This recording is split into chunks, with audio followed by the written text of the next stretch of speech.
Yanis, plan talaga namin mag-diet na. Pero eto, nakarating kami sa Hoday. Ito yung check your body size nila. So, syempre ako una nag-try. So, sa slim, di na talaga kaya. So, dito na lang tayo sa standard.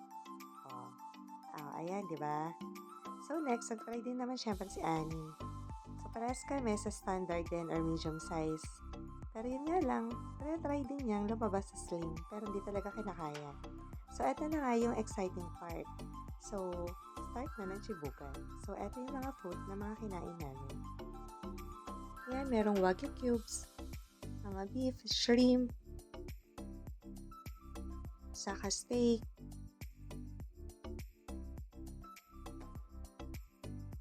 meron din silang tempura, cheese dip, kachon, at salad.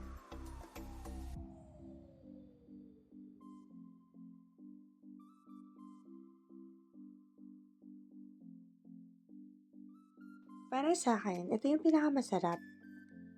Yung ribs, cheese roll nila. Meron din silang tuna, salmon, at saka itong watermelon punch nila. Sa sobrang kabusugan namin, nag-check ulit kami ng check your body size pa uwi. Pero yun nga, hindi na magkasya si Annie sa standard. So, chubby na talaga yung binagsakan niyang size. Salamat, Hoday!